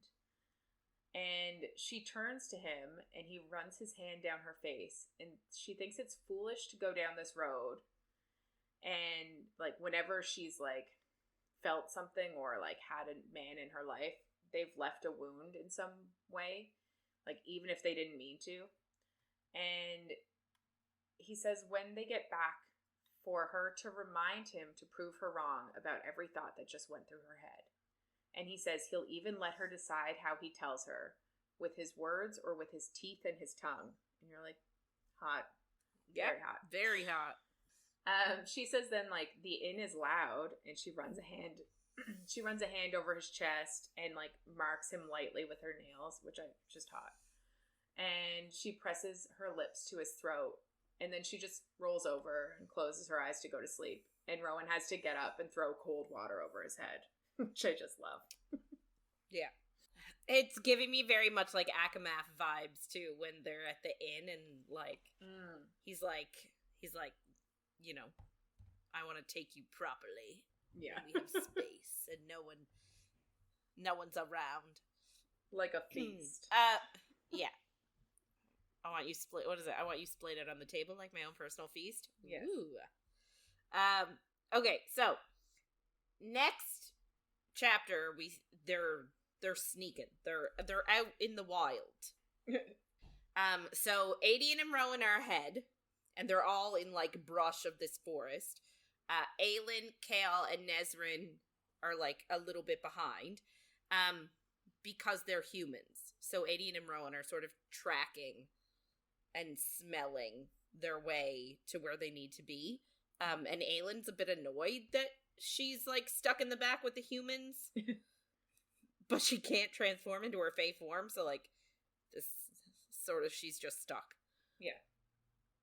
And like it's hard to think about, but like the forest they're in like crosses over into Terracin, so they're sort of in Brannon's forest a little bit. Yeah, and this forest came up in the first book when she was coming back from Endovier too. Like they were in this forest then. Yeah. So they hear like growling, so they climb trees to see the wyverns. And like I think this is Aelin's point of view, and she is like immediately like, oh shit. Because they are like terrifying. Yep. So they see the 13 and all of their wyverns in a clearing, and they immediately pick Manon out as the wing leader. Like, she just stands with this air of like confidence and control, and like she sees how all of the other 13 sort of like are constantly trailing their eyes on her, like they're all following her, so they can tell she's the one in charge. Plus she's got like this bright red cloak on, and that's, you know, part of it. And Aelin says like she is literally the most beautiful person she's ever seen, but also the most terrifying. Fair. And like she's looking at the wyverns and the witches and can tell that like she can tell that they've been trained to fight. Right? Like, so she's thinking, shit, like just this 13 she feels like could wipe out like a legion of soldiers. So then she's like, shit, like 3,000 of them, they don't stand a chance. Like any army would be annihilated, which is daunting to think about for them. Yeah, for sure. So they climb down the trees and they make their way to where they think the meetup is going to be. And the plan is they want to grab Lysandra before they get to the wyverns. So Aelin tells Kale that she needs him to get Lysandra away, because he knows the forest the best. He's hunted there his whole life. And he promises. So this is sort of his little moment, a little glimmer of, he promises that he'll get Lysandra away. And she promises not to touch Dorian. And I'm like, they've been fighting nonstop this whole time. Like, where did this new sense of camaraderie come from? Yeah. It just feels like a switch, like, flipped. And yeah, I feel like it's just his guilt of Nehemia dying. And he's like, we can save Lysandra. Yeah. So they watch the Blackbeak matron arrive and approach, and they have a wagon, which is like the weapon that's being developed. And then they watch as the king approaches with a prison wagon, and Dorian and Aelin notice that, so the king is there with the prison wagon, and Dorian is riding next to him, and Aelin sees that, like, there is nothing human on his face whatsoever. Like, he is devoid of humanity. Then we skip to Manon's point of view. She's in the forest and she hates it. She says that the trees are unnaturally close. So I feel like this is, like, even though there's no magic right now, the fact that this Terrasen, Terrasen is sort of rife with magic in the land itself, that the trees have, like, retained some of that magic, maybe? Yeah. But it means that the wyverns can't come with them to the meeting spot. There's too many trees. Which is good for our heroes. Yes, it's very good for our heroes. And she also mentioned that, like, the king originally suggested a spot to meet, but she changed it because her grandmother taught her never to let the human pick the meeting place. Fair. I guess we're terrible at meeting places. She approached her grandmother, and her grandmother just said, "Stay silent and stay out of my way." Like, don't do shit. And then the king approached them, and she smelled Valg, but also could smell Lysandra. She doesn't know that it's Lysandra, but, like, couldn't recognize her scent. Like, I guess she's never smelled a shapeshifter before. But she's pissed because the 13 are acting like couriers. Like, they're male people. They're delivering a prisoner to Morath. And that's not what they signed up for. No. And then she noticed Dorian, and his eyes were on her. And she said that he would have been beautiful if it wasn't for the collar at his throat. So, you know. Interesting. She thinks he's attractive. So her grandmother approaches the king, and I'm not saying full-on bows, like, from the waist, but, like, a subtle, like, nod of, like, a lowering of the head, we'll say. Yeah. And Manon is, like, shocked because her grandmother doesn't even bow or acknowledge the other matrons. So, like, this is insane that she is bowing to a mortal king. Yeah. But I don't understand, like, she can obviously smell the Valg. I might delete this. Do we know yet that there's a Valg inside the king? No. Okay. All right, then I won't say. Because I was going to say, wouldn't she be able to smell that there's Valg inside the king? But, like, the Duke is Erewhon. Yeah, but it says that he can hide his presence, right? But I'm like, yeah, you just think that she'd be able to, but weird smelling men.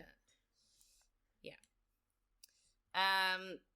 Anyway, so she's just, like, amazed that her grandmother is showing this sort of respect to a mortal king. She's like, what the fuck is going on? So her grandmother actually introduces Manon to the king and says, "This is your wing leader." And the king says, like, "Greetings, wing leader," whatever. And Manon doesn't say anything at first. And he's like, "Are you not gonna speak? Like, what's going on?" And she was like, "I was actually ordered to stay silent."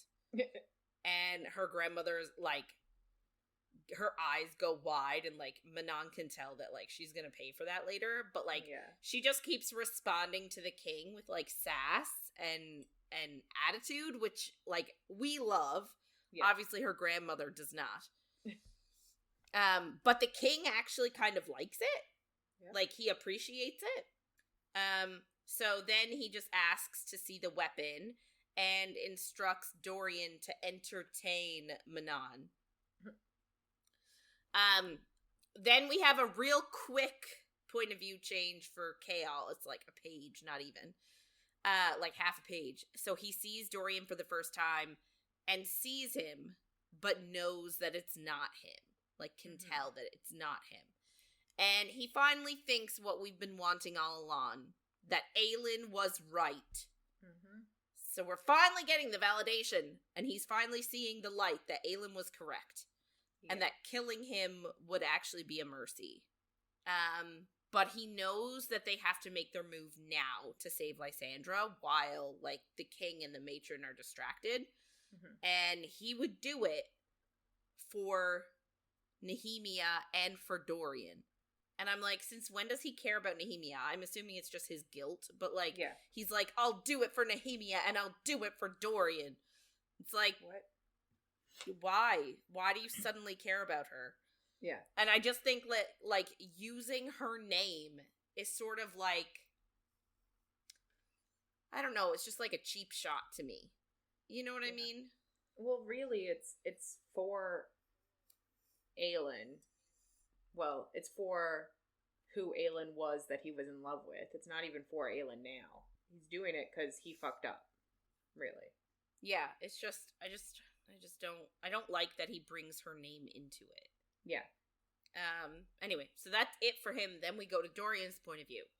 And as soon as Manon comes close, the demon inside him starts thrashing and, like, recoiling, and, like, it doesn't want her to get close. So when she talks to him, the demon actually gives control back to him and lets him talk as himself for once. Which is so funny. Yeah. And they flirt a little bit. Like, Manon seems slightly confused because she could see the switch. Mm-hmm. Like, so she can't tell if he's a man or a demon. And she asks his name, and he finally remembers. Like, he's been saying this entire book, I don't remember my name. I don't remember my name. I don't know who I am, blah, blah, blah. But he finally remembers and says, my name is Dorian. And he's been nameless. Nameless is my price. Yes.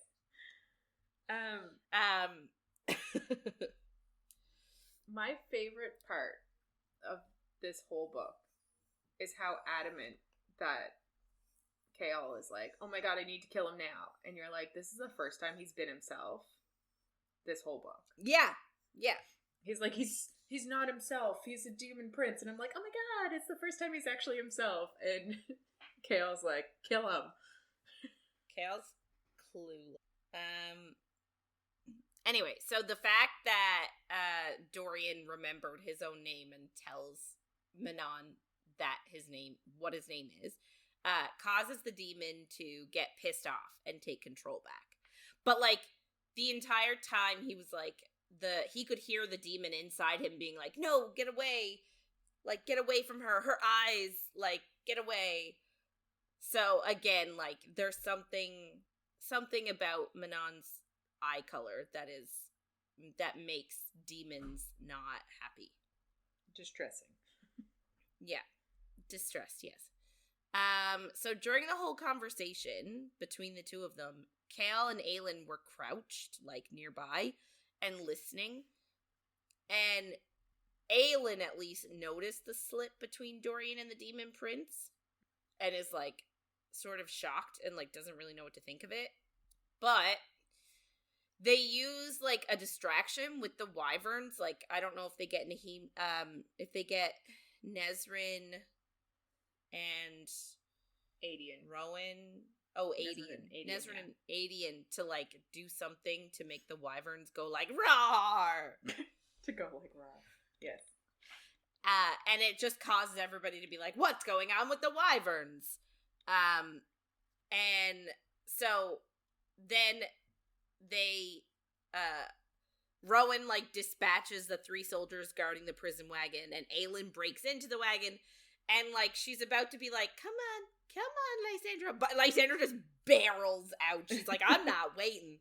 She is out of there, like, in 2 seconds, and they, like, wrap her up in a cloak, and then they hightail it out of there, and they stick the dead soldiers in the wagon first, lock the door.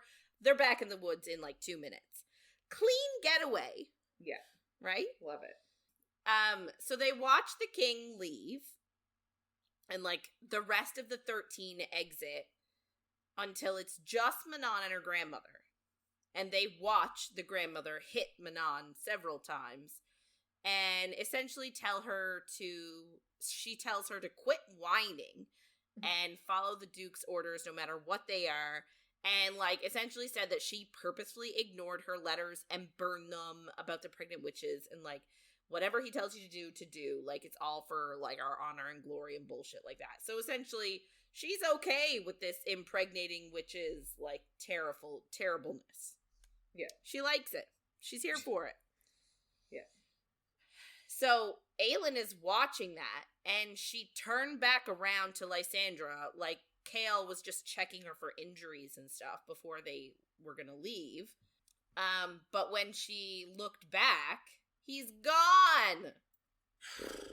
He disappeared! Anyway, so Dorian's point of view real quick. He is back to, like, crouching in the corner of his mind while the demon has control. And he's small and broken again. And he keeps thinking of Manon's eyes. And, like, I guess they sort of, in their flirtation, she mentioned something about killing him. Because, you know, that's a completely normal thing when you're flirting. Yeah, for sure. And he actually thinks that if he can provoke her enough, she will kill him. And obviously that's what he wants. Mm-hmm. And it actually causes him to remember her name. And so I guess he keeps her name in there, Manon. Which isn't, you know, maybe a little bit of foreshadowing. So then, back to Chaol's point of view. And I wrote, Chaol point of view, dumbass. Because we all know what he's about to do. And he does a terrible job of it. Yep. So he knows that he's not going to get another chance to kill Dorian because they're going to go back to the palace, he's going to hole up in the castle, and then he's not going to get his shot. So now he's planning on shooting his shot. Is he going to try to marry him? Shooting his shot? Yeah. But his plan is to follow the horses that they're all on, because they're just, like, walking. They're not galloping away on their horses. They're just, like, I don't know what you call it when horses walk slowly. A trot? No. Trot. I think a trot is like doop, doop, doop, doop, like is not walking. I don't know horses. Anyway. All I can think is canter, and it's not canter. Canter is a little bit faster than a trot. Yeah. And then there's a gallop. Yes. Anyway, so his plan is to throw a dagger at Dorian's back to make him fall off the horse. And then he's gonna behead him, knowing he would then be killed. Yeah, I just don't understand. Does he forget that the king exists? No, like, as in, he knows then that he just wants to make it real quick, but he knows that the king is gonna see him do it, and then is going to, like, kill him. I don't understand where he thinks he can, like, how he thinks he can get this done before the king realizes. He's not a planner mastermind, okay? Like, he's not an Aelin. That's true. Okay. He's like a dumb Inigo Montoya. He has no gift for strategy. Yes. Okay. So here's where I get annoyed again with him. Not only is this a terrible time, right? It's terrible timing. They just rescued a prisoner. They should get the hell out of there. Yeah. Sneak away. Which is what they agreed upon. Yes. But his thought was he's going to attack Dorian, kill him, probably then be killed by the king and the king's men. Yeah. But his thought is that Aelin can deal with the aftermath since he's already going to be dead. So, like, he's essentially like, well, you know, if all hell breaks loose, Aelin will deal with it. Yeah. If they all end up in danger because I'm risking my life, Aelin will deal with it. I'll be dead. It's like he has no consideration for anyone else's safety. After all the shit he's said about her and, like, yes, everything being her fault, now he's like, whatever. Yes, he's an asshole. Like, why would you do that? Yeah. It's like, oh, Aelin will pick up the pieces, even though I called her a fucking monster. Yeah. But it's fine.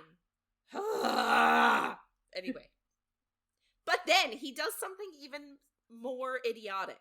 Like, this isn't even the peak of his idiocy. Because he breaks through to attack and realizes he didn't even follow the right people.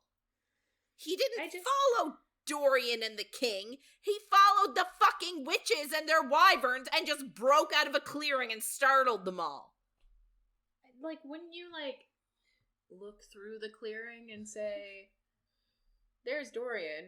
I should silently, I don't know, like, shouldn't you do some planning before you just barge in? Like, I can't. I can't. Like, he's so dumb. He's so dumb. And, like, obviously, the 13 witches and their wyverns are all there. They could smell him, probably hear him coming. And they're all, like, looking at him, waiting. Like, hello, little mortal. Like, how are you today? Yeah. He's such an idiot. So, obviously, Aelin has to go rescue the dumbass. So, Aelin, Rowan, and Adian track Kale by scent. Aelin, not really, but she goes with them. Mm-hmm. And they leave Nezrin to defend Lysandra. And they essentially say, like, you guys head for, like, an outcropping of stones by a ravine. Like, hide there. That's our, like, rendezvous point. And they find Kale with a bleeding lip held by the throat by Manon. Of course. Because, let's be honest, he's an idiot. I don't understand why they didn't just kill him. They're probably trying to get information out of him first. I guess. Why he's there. Anyway, so Aelin actually tries to bargain for Kale's life and tells Manon to take her to the king instead because she is Aelin Galathinius. So, like, she's a prize for the king. And Manon, we skip now to Manon's point of view, and she immediately thinks of Elide. Because Elide has spoken to her about having hope that Aelin is still alive, and will, like, not rescue her, but, like, that she can join up with her eventually. Yeah. And she's looking at Rowan and Adian, and she thinks that, like, these guys are warriors. Like, they are a big deal. So she's like, maybe we would win this fight against these 3 people. Yeah. But she's worried they would take losses. That the 13 might not leave intact if they fight them. And she's also a bit preoccupied about the fact that her grandmother approves of the breeding program. And, like, she's of course. She's just not in it today. She's, like, not in the mood to do what she has been trained to do. Or, like, to follow and do what the king wants. Like, she's not in the mood to have to, like, to want to, like, bring the king a prize. Yeah. Right? She's in the mood to disobey. And she's actually prepared to let them go. And then Aelin actually does something dumb. Well, she just didn't think that. And it's funny being in Manon's head, because you're like, oh, she's actually going to let them go. And yeah, then she's actually going to let them go. Yeah, Aelin taunts her about Baba Yellowlegs and the fact that she killed her. And apparently, she, like, shows a scar or something that Baba Yellowlegs gave her. And Manon can smell that it is from, like, she can smell the Iron Teeth Witch scent on her. So she knows that you killed her. So Manon is like, you're dead meat. I'm gonna kill you. And, like, moves to attack. But Aelin had actually scuffed word marks into the dirt where Kael's blood had dripped. And Manon had seen her doing it, but sort of thought it was just, like, a nervous, like, just sort of took it as her being a foolish, nervous mortal and, like, thought it was just, like, a little nervous tick. Mm-hmm. Which I love. It's one of my favorite things that happens. Yeah. And that obviously binds Manon and the 13 in place, which gives Aelin and everybody else time to run. So they all run towards the ravine, and it's actually a really cool setting. It took me a little bit to figure it out, but it's like there's a ravine, there's a bridge, and then in the middle of the ravine, there's like one of those, like, it's almost like it wasn't a ravine, it was like a solid piece of land, and then something happened to split the land apart, and there's like one little island of land, like, in the middle of the ravine. Mm-hmm. So they've got a bridge connecting to this little piece of land, and then they've got another bridge on the other side. But then on this little island of land, this little piece in the middle, they've built a little tiny temple. So it's a really cute little... It's a really good spot for, like, a showdown. Yeah, I just love like that you a call getaway. it cute. It's a really cute spot. Like, you could put... Yeah. Very realtor of you. Yeah. Anyway, so they run towards the ravine, and, like, we get her point of view now. She fully did not think that Manon was letting them go. She thought they were, like, gonna hop on the wyverns and then eat them. Like, but that's why she sort of baited her to stick her. So they run towards the first bridge, and, like, it's the only crossing of this ravine for miles. And the wyverns apparently, like, the forest is so dense, the wyverns can't really fly there, which I don't really get, and I'll tell you why in a couple minutes. Okay. So it's essentially the only good spot for an escape. Yeah. Makes sense. So they start to cross the first bridge, and her and Rowan are last, and Rowan, like, essentially shoves her ahead of him, so he's the last one. So they're running across the bridge, and it's very, like, action movie, right? Mm-hmm. But this is a scene that I would love to see in, like... Yes, in film, in some way. Yes. Yeah, it's so good.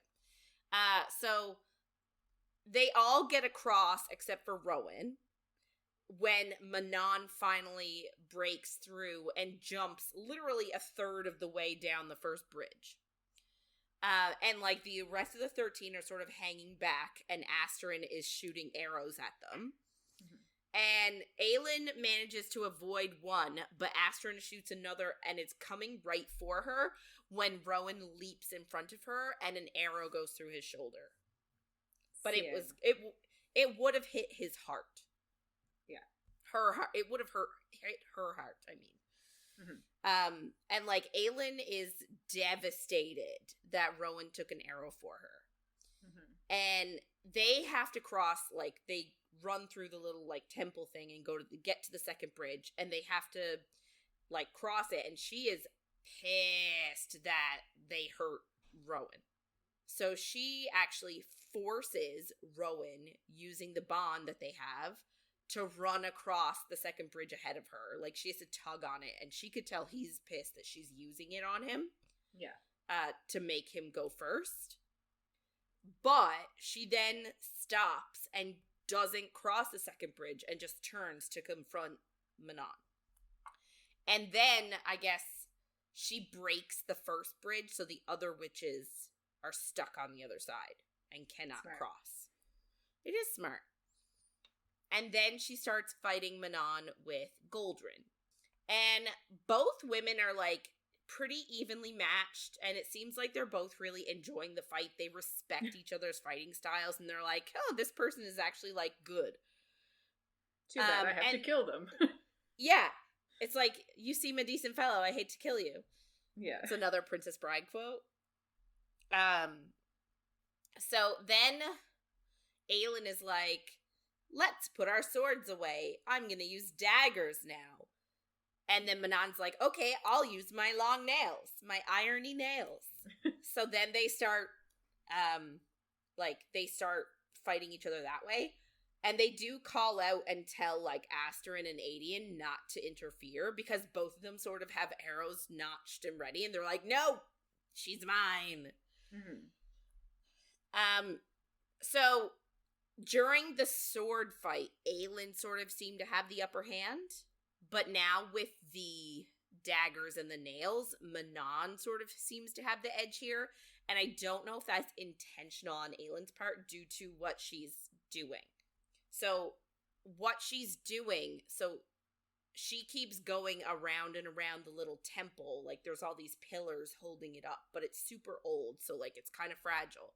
So she sort of leans up against one pillar, or is in front of one pillar attacking, and Manon would, like, swipe at her, or, like, push her into a pillar and, like, damage the pillar. Then she would move on to the next one, and the next one, and the next one, all in a circle, and then she'd go back the opposite way. To not make it look obvious. But, like, she was obviously making Manon, like, do something. Yeah. And so she keeps circling around and around and making Manon hit each pillar over and over again until the temple is sort of, like, on the verge of collapse. Yeah. And she slows down enough to make Manon think she's, like, getting tired. So she, like, rallies her energy and gives one big swipe at her. And the temple starts to collapse. And Aelin manages to escape and is about to cross the second bridge. And Manon is going to be crushed by the temple. And she sees Asterin on the other side of the ravine. Like, she screams and, like, calls Manon's name. And she's on her knees, and, like, it looks like she's begging. And Aelin says she feels like this thread connecting her and Manon. And she makes the decision to save her life. So she was, like... I was just going to say, like, I don't know how much we talked about it in the last book, but Manon often talks about a thread moving through the world, too, and, like, doing things because of the thread. So it's, like, I just love it. It's, like, I guess, fate connecting them, and, like, just a fan. Yeah, I like it. Anyway, so she makes the decision to save her, and she was like, plus, she's a really good fighter. Like, I don't want to have to destroy that. So Manon was, like, crushed by some of the temple. So Aelin, like, has to essentially pull her from, I guess, the debris a little bit and has to help her cross the bridge. And the bridge actually, so, like, I guess she was hitting the temple so hard that the temple started to collapse, which caused the land in the middle, which I guess is, like, sort of bigger on top and, like, getting thinner and thinner as it goes down. So it gets unsteady. So then it starts teetering as it's gonna fall. And so then the second bridge is obviously in danger of falling. If the piece of land falls away from it, it'll snap the bridge. So they're, like, running across the bridge, and the bridge almost collapses because the land does, like, start to teeter. And then the bridge does fall and collapse and breaks, but they managed to make it to the edge just in time. Yeah, it was very high stakes. Very high stakes, yeah. And very much like a movie, like, very, like, adventure action movie, like, straight up. I feel like this is like an Indiana Jones sort of style thing. Yeah, I right? love it. So Manon, like, immediately passes out, I guess, being crushed took its does toll. That to you. Yeah. So she passes out as soon as they make it on the other side of the ravine. And when she wakes up, like, they're already gone. Like, they didn't bother saying anything or saying goodbye or anything. Yeah. They just dropped her and were like, we're out. And so this is where my question comes in, because she's retrieved by Abraxos. But if Abraxos can land and retrieve her, how is escaping to the other side of the ravine doing anything? Yeah. If the... Right? Like, it said, oh, that's the only way we can escape, and the forest is so dense the wyverns can't chase us. But obviously the wyverns can do something if Abraxas can go and pick up Manon. I guess he's tiny. He's a tiny little baby. I don't know. It's plot. I'm going to say it's plot. And maybe he couldn't land. Maybe he just, like, grabbed her, picked her up, and went or something. Like, I don't know. Still. Maybe. I get what you're saying. But yeah. Now she owes Aelin a life debt. Yay. Because obviously you do.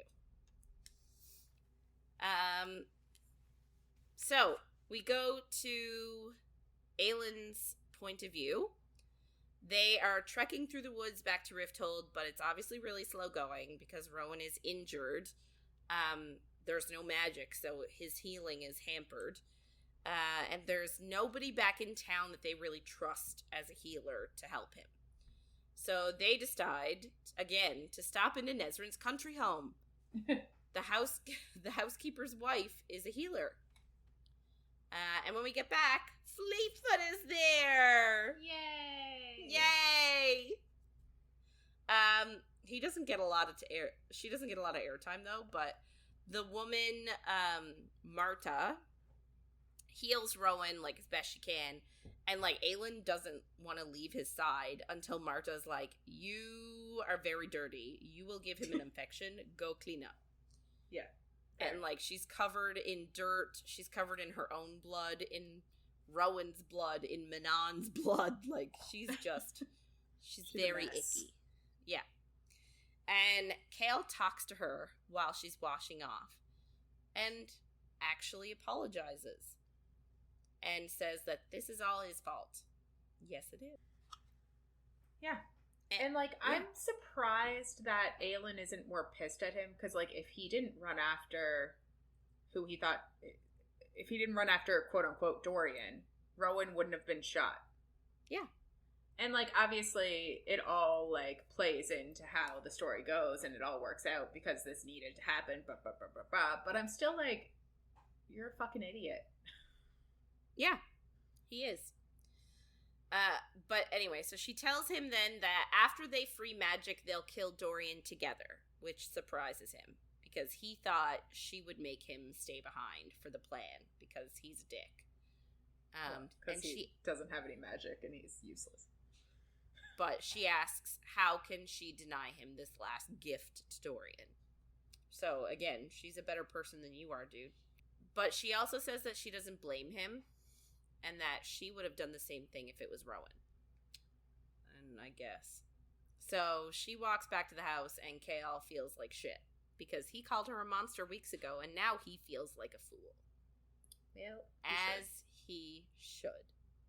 I will appreciate that he apologizes here. I will, but he apologizes for what happened to Rowan, for them having to save him. But it's not like he's apologizing for, like, her being right all along. Unless she's taking it as both. But it doesn't really feel like he's actually apologizing for that. Yeah. Maybe he is. I don't know. I feel like it's not enough. Yeah. So we go back to Manon's point of view, and right where she left off, like, Abraxas has collected her, and she lands, like, right in front of the king's party. Like, she followed him, and she tells him that rebels came and stole the prisoner, and then says, I killed them all. So she lied. And then she also asked if he was really planning on using the mirrors with Shadowfire. So that's the weapon her grandmother made.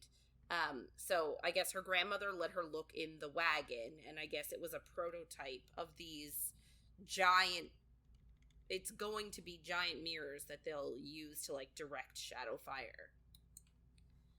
And she very reliant on Keltane. Right. Yes. So she knows that this weapon is solely for extermination, like, not for anything else. Anyway, so she just tells the king, like, we're not your messengers. Mm-hmm. Elid's point of view, she's waiting for the supply wagon to escape, and the wagon is late. Like, it was supposed to come one day, then doesn't show up, the next day doesn't show up, the next day doesn't show up. All this time Manon is gone. And it finally shows up, like, she hears it clickety-clacketing to the keep. And she goes to Manon's room to get the things she's been hoarding, and Vernon is there, waiting. So, turns out he knew about her plan. And he grabs her and walks her to a cell and essentially tells her that she has a combination of witch blood and magic from her human line, which makes her special because the witches that they're experimenting on don't have the kind of magic that, like, humans and fae have. They don't have, like, elemental magic. So the fact that she sort of has a combination of both is rare. Yeah. But it's also fuck you. Yeah. It's like, I don't care how special I am. Leave me the fuck alone. But it's also, it's another moment of, like, a man taking over a woman's body and not giving her a choice. Because he's like, you're special. And it's like, just your body, your bloodline. What book was I reading? Oh, I'm an idiot. No real spoilers for Crescent City, but in the second book and in the third book, they talk about how the fae women are only good for breeding, basically. Yeah. So I was just like, what was I reading where this came up? It's literally just another one of her books. But yeah, it's I hate it. Yeah. So Vernon essentially says that, like, the 13 won't be back for a while. So, like, there's nothing they can do to help you. And essentially she brought this on herself by aligning with the witches. And no one will notice her absence anyways. And then he locks her in the cell in complete darkness. Yeah. So, back to Manon. She gets back to Morath and approaches the Duke. And he actually gives her some files for her to look over. And they have a little conversation, and, like, she's like, why are you giving me this? And she's like, and he says something. He was like, you know, you proved yourself, so you get this, like, you know, I'm going to start giving you more information. And she was like, then why did you send one of your goons into my barracks and, like, try and kill us? Mm-hmm. And he said Roland had outlived his usefulness, and he wanted her to kill him. And the mountain tribe that they executed, they were both tests to see if she would obey and do what he asked. So she gets a reward. And she looks through the files, and some of them have to do with Aelin and Adian and Kael, and, like, talking about Aelin and Wendlin. And Manon is smart because she immediately deduces that Aelin and her crew were not spies, because originally that's sort of what she thought of, is that they were spying to get information. But she's like, oh, they were just trying to rescue a friend. And, like, I don't know how she figures it out, but she was like, oh, they were also obviously trying to kill Dorian as a mercy. But, like, she figures all of that out just from this file of information. So Parrington asks if she's picked a coven for him yet, and she's like, she tells him she's waiting to see who is the most behaved, and she's like, I'm going to sleep for a day after what we just did, and I'll make my decision after that. Mm-hmm. So she leaves. Asterin, Sorrel, and Vesta approach her and be like, we need to talk. Or Asterin tells her they need to talk. So her and Asterin head to a nearby meadow where she normally takes Abraxas. And Asterin tells her her story. And it's a sad story. Yeah. So, about 80 years ago, Asterin was on her broom and hit a storm and crash landed. She passed out, and she woke up in a human man's cabin. And he nursed her back to health, and I guess they ended up falling for each other, and she stayed for 5 months until she had orders to return to their keep. Because I guess at this time, that many years ago, their only like, orders would be to hunt Krakens. Mm-hmm. So they would often go out. I know. So they would often just, like, go out by themselves. They didn't stay as the 13, because I guess that would be too, like, obvious. So they would go out on solo missions and be gone, like, sometimes for years. But again, they're immortal, so it doesn't matter. And then they would come back. So, like, she was still a member of the 13, but they were all off doing their own thing. And then she ended up getting orders to return to the keep, to their, like, area, wherever they lived. And she realized she was 1 month pregnant when she got back. But she didn't tell anybody because, you know, there's that period of time where you could lose the baby. So she wanted to wait until she was sure that it was a viable pregnancy. And she told Manon's grandmother, the matron, that she was pregnant around 4 months along. And she ordered her on bed rest. And she says she felt like a pampered prisoner. And, like, you know, she was spoiled, but, like, she wasn't allowed to leave the keep. And originally, like, she planned on going back to the hunter's cabin, but her grandmother wouldn't let her. The grandmother wouldn't let her. And, like, nobody told Manon that she was even there. Like, Asterin knew Manon came by a couple of times, and no one mentioned that she was at the keep at all. So she made a plan. Once the baby was born, she would bring her back to the man in the cabin and stay with him. And she was like, even knowing that he was mortal and he would get old, like, she thought that maybe that would have still been a better life than all the bloodshed that they lived with currently. However, the baby was born, stillborn. She was not alive. And essentially, as soon as Asterin gave birth and they realized the baby wasn't alive, the matron beat her and refused to let her see the baby and ordered the baby burned. Yeah. And she essentially told Asterin that she was a disappointment and that it was her fault the baby had died. And then she actually branded the words unclean into her abdomen. And she actually shows Manon the scar that she has. And then she threw Asterin out in the snow to die. So Sorrel was actually in the room when everything happened, and she tried to stop the matron, but the matron broke Sorrel's arm and then ordered her out. So Sorrel instead, like, sort of rescued her from the snow and brought her to Vesta's house to heal. And, like, she was obviously very depressed and, like, couldn't get out of bed for months. And one day, she just decided she would fight back. And she got up, went out, and killed 3 Krakens and brought their hearts to the matron and Manon. And she says she never went back to the hunter's cabin, but flew over it every few years to see that he never got married. And he would sometimes sit on his porch and she would see him, like, looking to the sky as if he was, like, waiting for someone. Can you wait? I've got, like, 8 points left. Like, 10 minutes?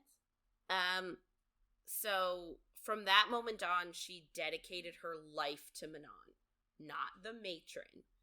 Because whatever is in Manon that makes the grandmother and the matron so afraid is worth serving and worth waiting for. And she essentially is begging Manon to not let her grandmother use the witches like this. Yeah. And Manon, like, reminds her, and it's like, if we defy the matron, we'll all be killed. But Asterin's like, I know. And the rest of the 13, like, we all know. And we're prepared for that. And that's what they were trying to tell Manon that day that they all gathered together that you mentioned.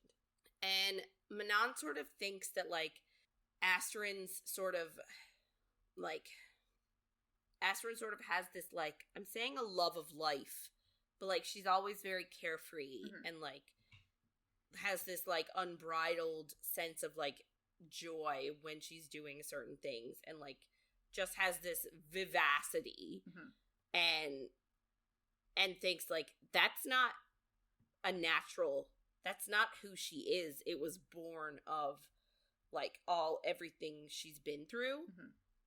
So she's like, I'm reinstating you as my second immediately. And she's also pissed that, like, the matron has been acting this way and doing things like this, and she didn't know. Yeah. And, like, even though she knows that the matron is a terrible person, like, sort of, again, like I said earlier, she thinks that, like, even still, everything she does is for the betterment of witches. And so, like, to hear her acting and behaving this way and mistreating the witches, like, just on purpose, just to be a bitch, is sort of, like, she doesn't like that. So she tells Asterin that she has plans. Interesting. Yes. I wonder what those plans will be. So, that's our sad story for Asterin. We sort of get more of, like, why she is the way she is and why she is so defiant towards this whole plan. Yeah, and why Manon's grandmother just hates her. Yes, yeah, and has been trying to get her demoted for years and years and years. Yeah. So, we go to Rowan's point of view. He wakes up back in Rifthold, and Aelin and Adian are discussing the plan, quote unquote. They're going to try and free magic and do everything like that in 6 days at the solstice. I guess the summer one. Mm-hmm. And Rowan is obviously still weak, and he knows it's because he has no magic. So Adian leaves, and Rowan asks Aelin why she saved Manon, and she told him it's because Asterin screamed Manon's name the way she screamed Rowan's when he was shot. So how can she take away someone who means the world to someone else? And I just love that. Me too.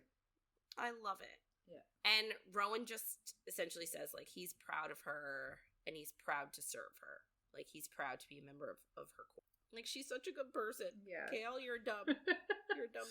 Everyone's dumb except for her. Can't believe you called her a monster. How dare you? So we go now to, like, couldn't really figure out, is like a scene with Aelin and Lysandra. And Lysandra thanks Aelin for coming to save her. I guess she didn't realize they were that type of friends. And Aelin then gives her an envelope, and it turns out she paid Lysandra and Evangeline's debts in full. Love it. And that of course makes Lysandra cry with happiness, and they have, like, this bonding moment, and it's really cute. And she's like, you didn't have to do that. And she's like, but I couldn't leave you like that. She was like, I know you planned on sticking it out for 10 more years, but, like, just be happy. Like, you're free. So, it's nice. Back to Manon and Asterin, literally for, like, a quick second, they make plans, and part of that plan involves flying to Rifthold urgently, and they only tell Sorrel and Vesta that they've left, and that's it. Back again. And then we go to a lead really quick. She's been locked in the dungeon for days, and she's losing hope that Manon will come for her. Which is so sad. So I know. Nobody will come for her. It's very upsetting. Yeah. And she feels like she was just being used by them because she was the only one that could spy on the witches, the pregnant witches. And now they've just forgotten about her, and she's just afraid that nobody will remember her after she's dead. Yeah. It's very sad. And it is very sad. And that's where we end. On that lovely note. On that very depressing, sad moment. Yes. That's where we're done today. Yeah. But gets better. Yeah, it'll get better. People do remember her. Spoiler alert for next week. Yeah. So yeah, that's it for this week. If you want to get in touch with us and share your thoughts on anything you heard in our episodes, or if you have any book suggestions, please reach out to us by email at coffeeandcoread@gmail.com, or on Instagram or Facebook at coffeeandcoread, and coffee.coread on TikTok. Yeah, so next week we will be reading chapter 65 to 89, aka the end of Queen of Shadows. So make sure to follow along, and if you're enjoying our chats, don't forget to follow, rate, and review wherever you get our content. Thanks for listening, everybody, and we'll see you on the next page.